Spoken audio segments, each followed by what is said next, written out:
Good morning all of you. स्वागत है आप सभी का एक बार फिर से ऑनलाइन क्लासेस में। हम पढ़ रहे हैं एमए फाइनल ईयर की ज्योग्राफ़ी, और एमए फाइनल ईयर की ज्योग्राफ़ी में इंडियन ज्योग्राफ़ी के तहत आज हम पढ़ेंगे। इंडियन ज्योग्राफ़ी के तहत आज क्या पढ़ेंगे? हम भारत में जनसंख्या को पढ़ेंगे। तो चलिए शुरू करते हैं भारत में जनसंख्या को। मैं आपको बता रहा हूँ, यहाँ पर जनसंख्या वृद्धि की कोई परिभाषा नहीं है, लेकिन जनसंख्या वृद्धि की सिंपल सी परिभाषा क्या होती है? लिख लीजिए आप, किसी निश्चित स्थान पर निश्चित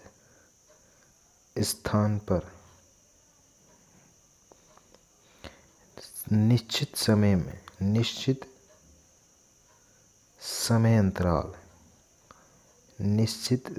अंतराल किसी निश्चित स्थान पर निश्चित समय अंतराल, या यूँ कह सकते हैं समय के दो बिंदुओं के बीच, फिर है इसके बाद जनसंख्या में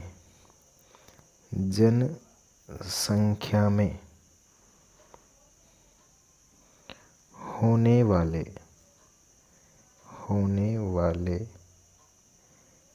परिवर्तन को क्या कहते हैं? जनसंख्या वृद्धि कहते हैं। क्या बोलते हैं? बोलो। जनसंख्या वृद्धि कहते हैं। बिल्कुल सिंपल सी परिभाषा है। यानी कि मान लीजिए समय का एक अंतराल, निश्चित समय मान लीजिए जयपुर। क्या मान लिया हमने? जयपुर। अब इसमें निश्चित समय अंतराल मान लीजिए सन 2018 से सन 2019 तक। ठीक है, ये निश्चित समय अंतराल ले लिया हमने 1 साल का। इसके बीच में, इस साल भर के बीच में जनसंख्या के अंदर जो बदलाव हुआ है, उस जनसंख्या के बदलाव को ही क्या कहेंगे? जनसंख्या वृद्धि कहेंगे। ठीक है, इसमें ऐसा नहीं लिखेंगे हम जनसंख्या के बढ़ने को जनसंख्या वृद्धि कहेंगे, ऐसा नहीं है बिल्कुल भी। जनसंख्या में जो परिवर्तन होता है, या तो जनसंख्या घटती है या फिर बढ़ती है, दो ही कार्य होते हैं ना। तो हम उसके लिए सिंपली क्या लिख देंगे? जनसंख्या में होने वाली बदलाव को क्या कहते हैं? जनसंख्या वृद्धि के नाम से जाना जाता है। सिंपल है। चलिए अब देखते हैं क्या है इसमें। देखिए, जनसंख्या वृद्धि जो है 1871 से पहले, कितने से पहले? 1871 से पहले भारत में जनसंख्या के विश्वसनीय आंकड़े उपलब्ध नहीं हैं।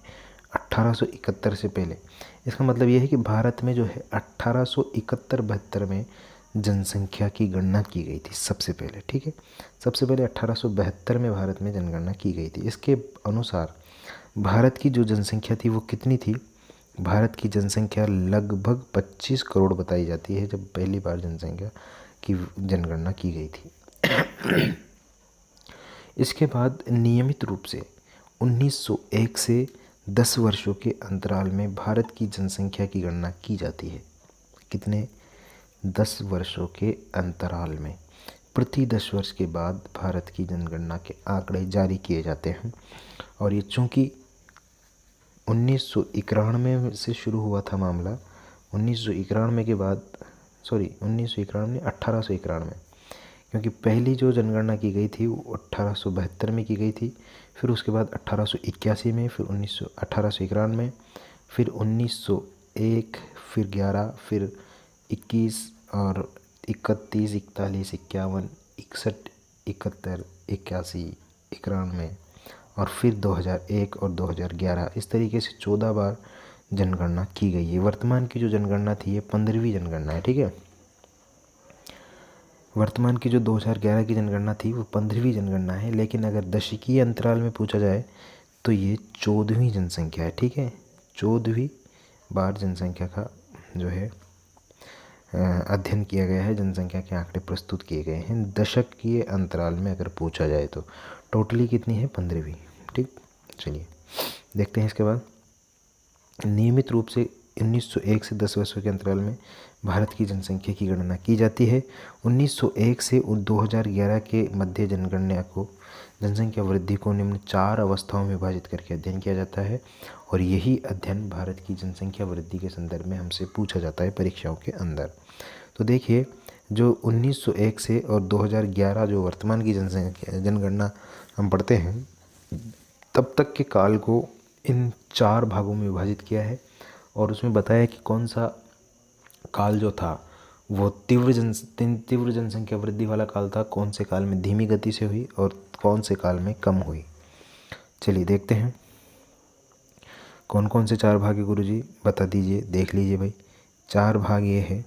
सबसे पहला है मंद जनसंख्या वृद्धि का काल, यानी कि वह काल जिसमें जनसंख्या बहुत धीमी गति से परवान चढ़ी थी। ठीक है, इस दौरान देश की जनसंख्या बहुत धीमी गति से यानी कि 0.27% प्रतिवर्ष बढ़ते हुए 1921 में 25.13 करोड़ हो गई और 1911-1921 के दशक में महामारी और 2 वर्ष तक भीषण अकाल के कारण जनसंख्या में कमी भी देखी गई। ये बात ध्यान रखेंगे हम। 1911 से 1921 का जो दशक था, उस दशक में जनसंख्या बढ़ने के बजाय जनसंख्या में क्या हुई, कमी देखी गई। क्यों देखी गई जनसंख्या में कमी? उसके कारण क्या थे जनसंख्या में कमी देखे जाने के? उसके कारण ये थे कि भारत में उस समय कई प्रकार की महामारियां आ गई थी और अकाल भी पड़ा था। उस वजह से भारत की जनसंख्या में वृद्धि के बजाय हमको क्या दिखाई दिया? भारत की जनसंख्या में हमको वृद्धि के बजाय हमको कमी दिखाई दी। ठीक है, उसके बाद जो दूसरा काल है स्थिर जनसंख्या वाला काल। स्थिर जनसंख्या वाले काल को 1961 से लेकर के और 1951 तक माना गया है। कहाँ से कहाँ तक रहेगी? 1961 से लेकर के 1951 तक के काल को कहते हैं जनसंख्या में स्थिर जनसंख्या वृद्धि काल। 1921, ध्यान रखना इस तारीख को, 1921 ये भारत की जनसंख्या का क्या माना जाता है? जनांकीय विभाजन का वर्ष कहा जाता है। क्या कहा जाता है? जनांकीय विभाजन का वर्ष। इट मीन ये होता है कि 1921 से पहले तक, क्या 1921 से पहले तक भारत की जनसंख्या जो थी वो धीमी गति से बढ़ रही थी। 1921 में बिल्कुल बढ़ी नहीं और 1921 के बाद देश की जनसंख्या तीव्र गति से बढ़ने लगी। इसलिए जो 1921 का दशक है उसको क्या कहते हैं? उसको कहते हैं जनांकीय विभाजन वर्ष। यानी कि भारत की जनसंख्या का ये 2 भागों में डिवाइड करता है 1921 वाला वर्ष। एक तो धीमी गति से जनसंख्या वृद्धि वाला काल और एक तीव्र गति से जनसंख्या वृद्धि वाला काल। बिल्कुल बात समझ में आ जाएगी, बहुत आसान है। देखिए 1921 से 51 के दौरान देश की जनसंख्या 1.45% प्रतिवर्ष की दर से बढ़ी और कितनी हुई? 25.13 करोड़ से कितनी हुई? 36.11 करोड़ हो गई। जब देश आज़ाद हुआ था लगभग 36 करोड़ जनसंख्या थी। इस काल में महामारियों पर नियंत्रण और स्वास्थ्य सुविधाओं में सुधार के कारण मृत्यु दर 47 प्रति हज़ार से घट करके 27 प्रति हज़ार हो गई, जिस कारण जनसंख्या में वृद्धि दर्ज की गई। अब देखिए यहाँ पे एक बात है, वो बात क्या है? वो बात ये है कि जनसंख्या में वृद्धि हम समझते हैं कि बच्चे पैदा करने से होती है, ऐसा नहीं है। ठीक है, ये हमारी गलत धारणा है। कहते हैं ना कि ज़्यादा पैदा बच्चे कर देंगे तो उससे जनसंख्या वृद्धि होती है, ऐसा नहीं है भाई। अगर मृत्यु दर में कमी आती है तो भी जनसंख्या में वृद्धि होती है। देखिए समझने की कोशिश करना बात को। मान लीजिए ये कोई देश है, ठीक है, और ये कोई दूसरा देश है। यहाँ पे मान लीजिए 1 साल के अंदर 10 लाख बच्चे पैदा होते हैं और यहाँ भी 1 साल के अंदर 10 लाख बच्चे पैदा होते हैं। अब यहाँ पे 10 लाख में से 5 लाख लोग साल भर में मरते भी हैं और यहाँ पे 2 लाख ही मरते हैं। तो इट मीन यहाँ की जनसंख्या में वृद्धि कितनी हुई, 8 लाख की। यहाँ की जनसंख्या में वृद्धि कितनी हुई, 5 लाख की। तो अब मुझे ये बताइए आप, यहाँ जब जनसंख्या में वृद्धि 8 लाख की हुई है तो यहाँ भी उतने ही बच्चे पैदा हो रहे थे, यहाँ भी उतने ही बच्चे पैदा हो रहे थे। तो यहाँ पे क्या है, मृत्यु दर में कमी आई ना, इस वजह से जनसंख्या भी वृद्धि हो गई। तो जनसंख्या में वृद्धि का रीजन क्या है, वृद्धि का रीजन है जनसंख्या में निम्न मृत्यु दर। क्या होता है, निम्न मृत्यु दर। अगर किसी देश की मृत्यु दर निम्न हो जाती है, यानी कि लोगों के मरने की स्पीड जो है वो धीमी हो जाती है, तो वहाँ पे जनसंख्या की वृद्धि होना शुरू हो जाती है। हाँ, ये ज़रूर है कि अगर वहाँ पे जनसंख्या में लोग बच्चे पैदा नहीं करेंगे तो ज़रूर स्थिर हो सकती है जनसंख्या वहाँ की, लेकिन जनसंख्या में वृद्धि आमतौर पर वहीं होती है जहाँ पर जनसंख्या में मृत्यु दर निम्न हो जाती है। अब देखिए, हमने जनांकीय संक्रमण सिद्धांत आपको बताया था सेकेंड ईयर में। जनांकीय संक्रमण सिद्धांत में मैं बताता हूँ आपको दोबारा से। देखिए उसमें क्या था, जनांकीय संक्रमण सबसे पहले उच्च मृत्यु दर रहती है, उच्च मृत्यु दर धीरे धीरे कम होती है। उच्च मृत्यु दर क्या होती है, धीरे धीरे कम होती है, और उच्च मृत्यु धीरे धीरे कम होती होती होती फिर लास्ट में बहुत धीमी हो जाती है। ये कर्व जो है इसको बोलते हैं मृत्यु दर वाला। क्या है ये, मृत्यु दर वाला कर्व है, समझना है इसको, मृत्यु दर। और इसी के नीचे नीचे एक लाइन और चलती है जिसको जन्म दर कहते हैं। जन्म दर भी शुरुआत में कैसा रहता है, उच्च रहता है, फिर धीरे धीरे धीरे धीरे जन्म दर कम होता जाता है। सॉरी, ये उल्टा हो गया है, इसको तो कहेंगे हम मृत्यु दर। नीचे वाली जो लाइन है इसको कहेंगे हम मृत्यु दर, ठीक है। और ये वाला जो है इसको कहेंगे हम जन्म दर, ठीक है। ऊपर वाला जो है जन्म दर है। क्या है ये, जन्म दर।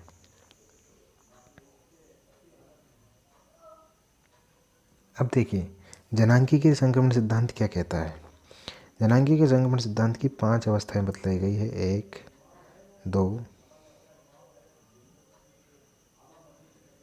3, 4 और 5, ये अवस्थाएं हैं उसकी।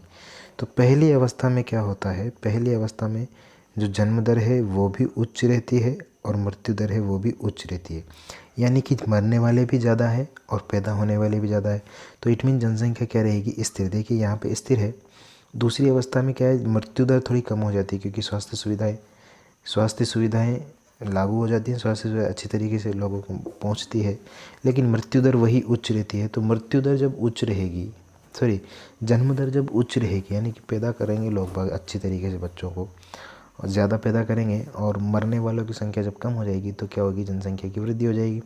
और तीसरी स्टेज तो इसकी विस्फोटक काल वाली होती है, यानी कि जनसंख्या बहुत तेज़ गति से जन्म दर बढ़ती है लेकिन मृत्यु दर धीमी गति से बढ़ती है। इस वजह से जनसंख्या में बहुत ज़्यादा विस्फोट वाला काल हो जाता है, बहुत ज़्यादा बढ़ोतरी होती है। इसके बाद की अवस्था जो है उसमें दोनों धीमी पड़ जाती है, यानी कि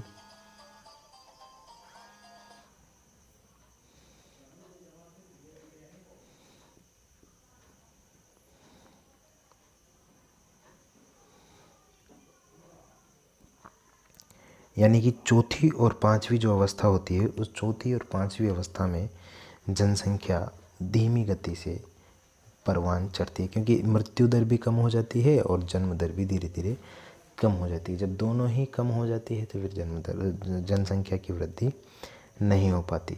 और पांचवी अवस्था में तो जनसंख्या बढ़ने की बजाय घटने लगती है, ठीक है। तो हम वही पढ़ रहे हैं, स्थिर जनसंख्या वृद्धि काल 1921 से 51 तक, यानी कि देश आज़ाद होने तक। यहाँ पर 36 करोड़ जनसंख्या थी जब भारत आज़ाद हुआ था, तो 1951 में 36.11 करोड़ थी, 21 के दौरान 25 करोड़ थी, ठीक है। और 21 को ध्यान रखना, एक नंबर का प्रश्न पूछ लिया जाता है और अक्सर पूछा भी जाता है एग्ज़ाम्स में कि जनसंख्या विभाजन वर्ष किसे कहते हैं। 1921 को कहते हैं, ठीक है, क्यों कहते हैं? इसका रीज़न ये है कि 1921 से पहले देश की जनसंख्या बहुत धीमी गति से बढ़ रही थी, जबकि 1921 के बाद देश की जनसंख्या में तीव्र गति से वृद्धि होना शुरू हो गई। पूछे कि कारण क्यों है? कारण ये है सर कि इसमें महामारियों पर नियंत्रण हो गया था और स्वास्थ्य सुविधाओं में सुधार हुआ था। इस वजह से जन्म दर जो 47 थी, 50 के आसपास थी, वो घट कर के 27, यानी कि 1000 लोग में से पहले 47 लोग मर रहे थे। अब 1000 में से 47 लोग मर रहे थे तो कितने लोग बाकी रह गए? ये लगभग 953 लोग बाकी रह गए। लेकिन जब 27 लोग मरेंगे तो 973 लोग बाकी रहेंगे। इसमें इसका मतलब कि 973 वाला जनसंख्या वाला मामला ज़्यादा है, तो ज़्यादा लोग जिंदा रहेंगे तो जनसंख्या में वृद्धि देखी जाएगी। तीव्र जनसंख्या वृद्धि वाला काल ये 1951 से 81 वाला काल था। इसमें जनसंख्या इतनी तेज़ गति से बढ़ी कि इसको जनसंख्या का विस्फोटक काल कहते हैं। क्या कहते हैं इसको? विस्फोटक काल कहते हैं, या कह सकते हैं जनसंख्या का दूसरा विभाजक काल कहते हैं इसको। हालांकि ये बड़ा प्रश्न नहीं बनता, यहाँ पर इम्पोर्टेंट प्रश्न नहीं है कि जनसंख्या का दूसरा विभाजन काल किसको कहते हैं, लेकिन ये बात ध्यान रखना, यहाँ पर अत्यधिक तीव्र वृद्धि हुई। जनसंख्या का दूसरा विभाजक काल कहते हैं 1951 से 81 के मध्य वाले काल को। ठीक है। देश की जनसंख्या 2.2% प्रति वर्ष की दर से बढ़ी, यानी कि मान लीजिए अभी जनसंख्या 100 है तो अगले साल कितनी हो जाएगी? 102.2, और उससे पहले कितनी थी? मात्र 0 पॉइंट कुछ थी, 0.29 थी। यानी कि 100 आदमी में केवल एक आदमी भी नहीं बढ़ेगा, इस तरीके से। ठीक है। तो देश की जनसंख्या 1951 से 81 के दौरान 2.2% प्रति वर्ष है यहाँ पर। ठीक है ना, प्रति वर्ष की दर से बढ़ती हुई कितनी हुई? 31 करोड़ से कितनी होगी? डायरेक्ट 60 करोड़, यानी कि 2 गुने के लगभग हो गई, और इस आंकड़े को पार कर गई 68.33 करोड़। और 1971 से 61 के मध्य देश में सर्वाधिक जनसंख्या वृद्धि दर्ज की गई, जो 24.8% प्रति दशक थी। यानी कि इस दशक में 24% जनसंख्या बढ़ी, 24.87, लगभग मान लीजिए आप कि लगभग 25% जनसंख्या बढ़ गई 10 सालों में। कितनी होती है 25%? आप अंदाज़ा लगा सकते हैं। यानी कि केवल 10 सालों में देश की जनसंख्या 25% बढ़ गई थी, जितनी पहले कभी नहीं बढ़ी। मृत्यु दर 27 प्रति हज़ार से घट करके 4 प्रति हज़ार तक हो गई थी। अब बताइए आप, मृत्यु दर 4 प्रति हज़ार तक हो गई है 27 से बढ़ करके, तो जनसंख्या में वृद्धि होगी कि नहीं होगी? जिसके कारण क्या है? तीव्र जनसंख्या वृद्धि हुई। और 1961 से 71 के दशक को ध्यान रखना, क्या कहते हैं? विस्फोट काल के नाम से जाना जाता है। 61 से 71 वाले दशक को जनसंख्या का विस्फोटक काल के नाम से जाना जाता है। ये परीक्षाओं में पूछ लिया जाता है और पूछा गया प्रश्न भी है, इसलिए इसको याद रखेंगे। और जो आखिरी काल है, वो आखिरी काल किस नाम से जाना जाता है उसको भी देख लेते हैं हम। देखिए, जो आखिरी वाला काल है उसको कहते हैं, जो अब तक का है 1981 से अब तक का, यहाँ घटता वृद्धि काल है। यहाँ पे जनसंख्या जो है वो घटती दर से बढ़ रही है। ठीक है। देखिए, 1951 के बाद जनसंख्या में वृद्धि उच्च रहते हुए भी जनसंख्या में कमी देखी गई। जनसंख्या वृद्धि उच्च है, लेकिन जनसंख्या वृद्धि उच्च होने के बावजूद भी जनसंख्या में क्या देखी गई है? कमी देखी गई है। 1981 से 91 में जनसंख्या की औसत वार्षिक वृद्धि दर कितनी है? 2.14% थी, जो प्रतिवर्ष है। ठीक है। जो 1991 से 2001 में घट करके 1.95%, यानी कि कम हुई है जन्म दर। यानी कि इस दौरान जो है जन्म दर क्या हुई है? कम हुई है। देखिए, पहले कितनी थी? पहले 1981 से 91 में जनसंख्या की औसत वार्षिक वृद्धि दर 2.14% थी, जो ज़्यादा है। यानी कि साल भर में 2% जनसंख्या, 2.25% जनसंख्या बढ़ रही है। उसके बाद 1991 से 2001 में घट करके कितनी हो गई, 1.95% घट गई। फिर कितनी हो गई, 1.64% और ज़्यादा घट गई। इस दौरान जन्म दर 38 प्रति हज़ार से घट करके कितनी रह गई, 17 प्रति हज़ार तक रह गई। यानी कि जन्म दर भी घटी है। एक तो होती है जनसंख्या की वृद्धि दर, ये प्रतिशत में निकाली जाती है, और जनसंख्या की जन्म दर ये प्रति हज़ार में निकाली जाती है। ठीक है, वो प्रतिशतों में और ये प्रति हज़ार में। यानी कि 68 बच्चे पैदा हो रहे थे 1000 लोगों पर, जो घट करके कितने हो गए, केवल 17। ठीक है, इस प्रकार यह जनसंख्या वृद्धि दर है जो भारत में रही। इस पूरे काल में जनसंख्या वृद्धि में घटती हुई वृद्धि देखी गई। इस तरीके से ये जनसंख्या का वृद्धि काल है। जो दूसरा था, ये जो घटता हुआ काल है, ये चौथा था। इस तरीके से भारत में जनसंख्या की वृद्धि हुई और जनसंख्या के कालक्रम को 1901 से और 2011 तक इस तरीके से 4 खंडों में बांटा गया है। पहला खंड जो है स्थिर जनसंख्या वृद्धि काल था, उसमें जनसंख्या बहुत धीमी गति से बढ़ी। दूसरा जो था वो धीमी गति से वृद्धि का काल था। तीसरा विस्फोटक काल, और चौथा घटती हुई वृद्धि काल था है। ठीक है, अब देखते हैं 2021 में किस तरीके की जनगणना के आंकड़े आते हैं। तब तक के लिए मुझे दीजिए इजाज़त। कल पढ़ेंगे भारत में जनसंख्या का वितरण, नया टॉपिक है। जनसंख्या से संबंधित कुछ आंकड़ों को और पढ़ेंगे कल। भारत में देखेंगे कौन कौन से राज्य में कितना कितना है, कितना प्रतिशत कौन आगे है, कौन पीछे है, सारी बातें पढ़ेंगे। तब तक के लिए मुझे दीजिए इजाज़त। नमस्कार।